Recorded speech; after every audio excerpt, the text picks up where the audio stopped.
And so his first section here, he entitles, Is there a problem of evil and Right. is there an answer? So in this chapter, he tells us that we will consider what is perhaps the most serious and cogent objection that unbelievers have brought against Christian theism, problem of evil. And he gives us a typical formulation of it and he lays it out here with premises and a conclusion. Right. All right.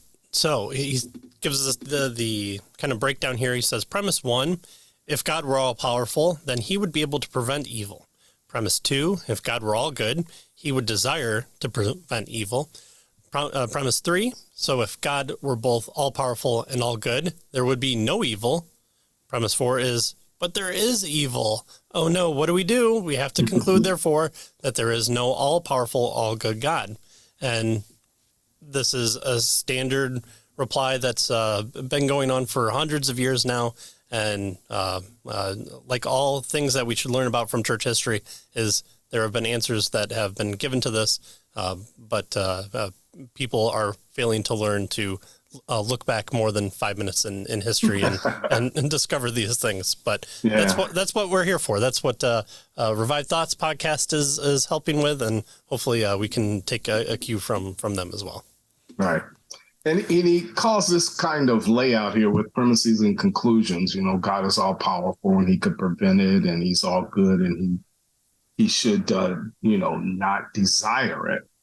But since there is evil, then perhaps this kind of God doesn't exist.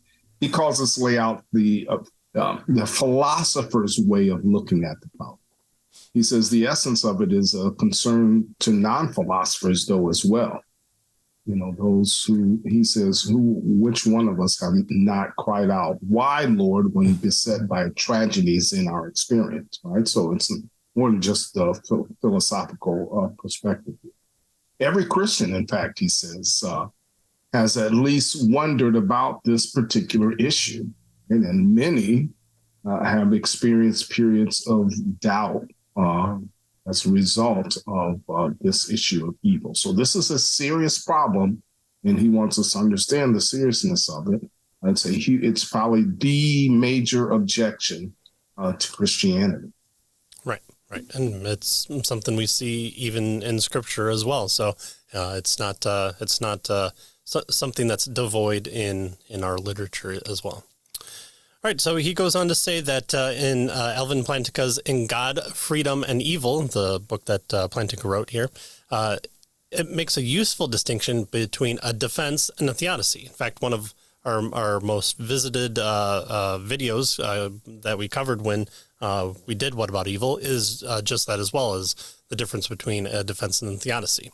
But here he quotes Plantinga as saying the later, which is the theodicy, has the goal of justifying God's ways to men, of demonstrating the goodness of all his actions. But the former, that is defense, is that it merely seeks to show that the problem of evil does not disprove the God of the Bible. So those are the kind of the two distinctions there between what a theodicy does and what a defense does. Good. Another distinction that he says we should initially make is between natural and moral evil. Right. So the former here includes anything that brings suffering and unpleasantness or difficulty into the lives of creatures, right? That's natural evil. So earthquakes and floods and diseases and injuries and death are examples of natural evil. Moral evil, though, is the sin of rational creatures, angels and men.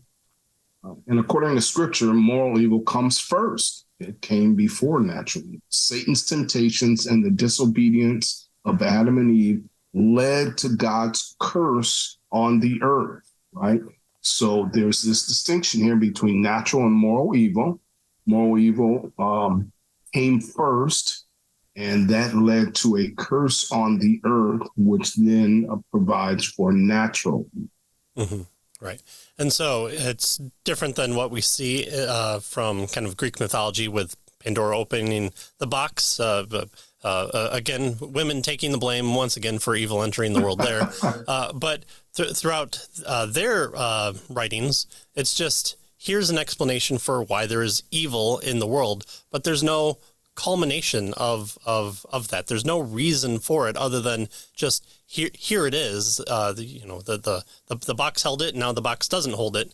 But here in Scripture, God is going to do away with it. There's a concluding chapter to the reason for this section, and the problem of evil is also flies. So, so here, God will remove the curse only on the final day, the consummation of Jesus' redemption. Scripture, therefore, gives us an explicit answer to the problem of natural evil. That is, natural evil is a curse brought on the world because of the moral evil, right? So Adam sins, and the curse spreads out from his actions, from the repercussions of his action. The world is upended in the entire universe, and we see thorns and thistles and destruction and death and animals eating each other and all those things that come about. It functions as punishment to the wicked and as a means of discipline for those who are righteous by God's grace. So the unanswered question is the problem of moral evil. How can sin exist in a theistic universe? And he says that he'll focus on the moral evil for the rest of this chapter and the next. So he kind of gives himself an out, but also where Christensen had a 350-page book to cover everything, we're given frame 2 chapters. So right, yeah. So so we have an answer then. He suggests here to the issue of natural evil.